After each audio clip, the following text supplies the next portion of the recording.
Yeah, when you don't count laps, it gets a little bit complicated. It takes them a little bit to sort out where they were running when they completed the last lap. You know, we talk about Jeff Gordon over here. Several years ago, they didn't put but just a little bit of fuel in it because they wanted to keep the car as light as they possibly could. They got into a situation like this, and they ran out of gas. They did. On the Absolutely. white flag. I hope all these guys down there put enough fuel in these cars. So scoring is showing Kurt Busch and Joey Logano, then Hamlin and Truex, Kenseth and Newman, Harvick and Kyle Busch. Kyle Busch, of course, in the garage. Casey Kane in the garage. That would move Biffle up, Stewart, Keselowski, Labonte. You know, that 48 car, I think about the last 7 races, 8 maybe, since we went to the spoiler. This car has been in several wrecks.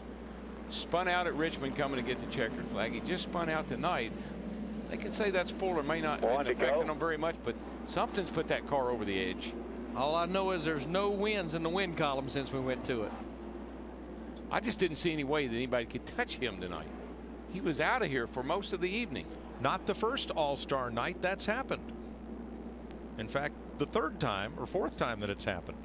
But the amazing thing is that 2 car of Kurt Busch. Yeah. I mean, he pounded the wall hard twice.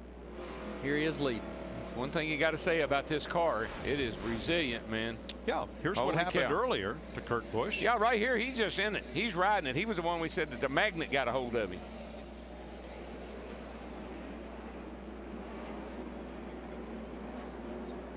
Right here, this is a big one right here. Yeah, Mike, he finished that 3rd segment before the 10-minute break in the 11th position.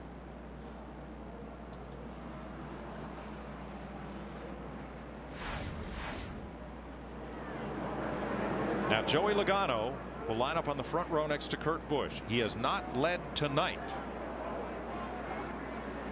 I'd say with his teammate behind him, he better take a death grip on that steering wheel. He's definitely going to get jacked up. I can tell him that. Now, Tony Stewart won this race last year. How many laps did Tony lead? 2. The last 2. There's a look at Stewart. Well, I can just tell you this. At this point in time, nobody's out of this race. No, sir. Absolutely You're not. still in it. You're still in it. 13 cars will take this restart.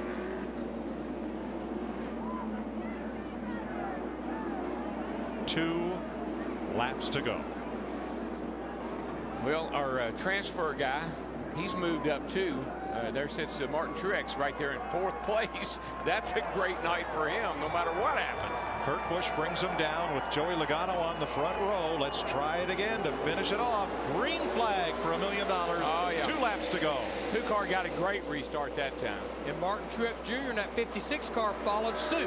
Hamlin got a little nudge of Truex. Stayed on the bottom behind Logano. Truex, 56, big drive off the corner. Great run on the high side. Halfway down the back straightaway.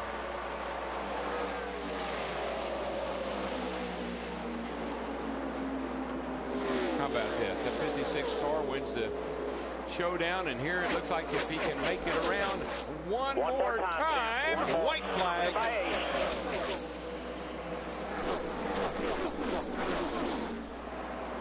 And Tony Stewart in that 14 car has worked his way to 5th, working on 4th, but the nose caved in on that thing. Stewart's come out of nowhere. No mistakes right here for that cool $1 million.